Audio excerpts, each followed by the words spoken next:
Hola grupo, en esta videoclase vamos a trabajar el abstract o resumen como género textual independiente, es decir, no el resumen dentro del artículo científico, sino aquellos casos en los que solo se traduce el abstract para cumplir una función particular, sobre todo en contextos de congresos y de eventos científicos. El contenido de este video se basa en dos trabajos de García Calvo y en el artículo de Saavedra y García Calvo. Son investigaciones centradas en la traducción del abstract. Uno de ellos analiza cómo enseñar a traducir resúmenes para congresos y el otro estudia los abstracts en distintos tipos de eventos científicos. En ambos casos, el foco está puesto en el resumen como género independiente, más allá del que aparece dentro del artículo científico. Estos textos están disponibles en la bibliografía, así que van a poder descargarlos y usarlos como material de consulta, además de la lectura obligatoria de la semana, que también retoma estos estudios. Estos artículos y estudios de caso van en consonancia con el lineamiento que tiene la teoría de la traducción en los últimos años, en la que vemos que el género textual funciona como el nuevo GPS de los traductores de textos de especialidad. Entonces adquiere un valor muy importante analizar el género textual, sus características de tipo y función, para así cumplir con un texto meta de calidad. ¿Qué dicen estas investigaciones? Dicen que cuando como alumnos recibimos programas de entrenamiento y adquirimos conocimientos sobre las características del género, para qué se usa, cómo lo usa el autor, cómo lo redacta el autor del texto original, lo que logramos es una mejora en la calidad de las traducciones. Veamos ahora las características de este género. Por un lado, sabemos que es preciso, es decir, que tiene un contenido específico. Es autosuficiente, es decir, que si aparecen abreviaturas o siglas se explican, y se prefiere la paráfrasis en lugar de la cita directa para no tener que recurrir luego a una bibliografía. También es un género conciso y específico, con oraciones breves, informativas, declarativas, con una cantidad de palabras limitada. También sabemos que no es evaluativo, es decir, que no da opiniones, sino que informa sin agregar comentarios. Finalmente vamos a decir que es coherente y fácil de leer, con una prosa clara, la voz activa y la tercera persona.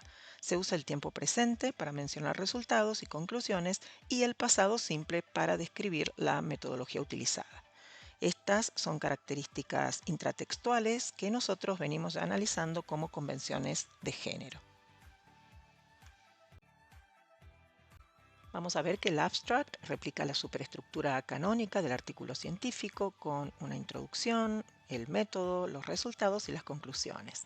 Sabemos también que la secuencia puede variar según el tipo de investigación, pero que el esquema IMRC es la convención internacional más frecuente.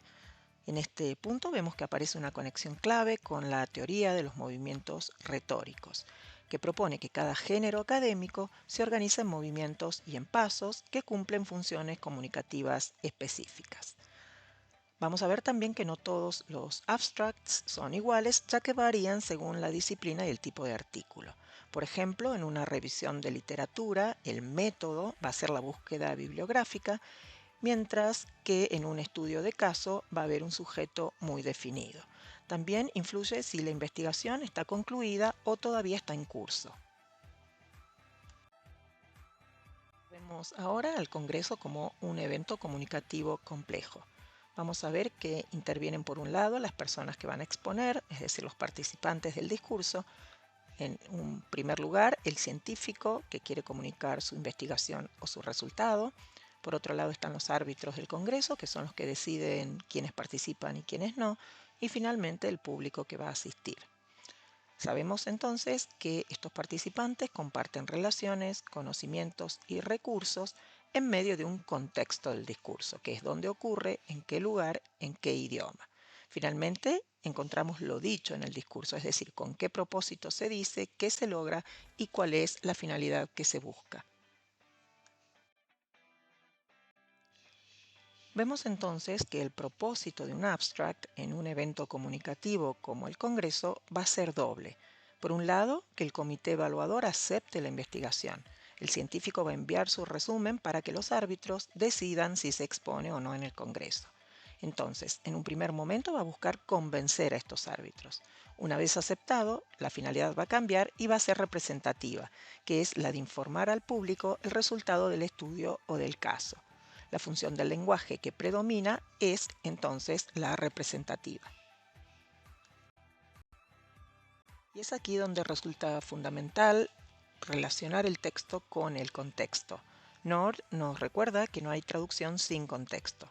Por eso necesitamos entender quién escribe, para quién, por qué, cuándo lo hace y cómo circula el texto. Estos factores extratextuales van a ser los que condicionen la traducción del abstract y sus decisiones de estilo.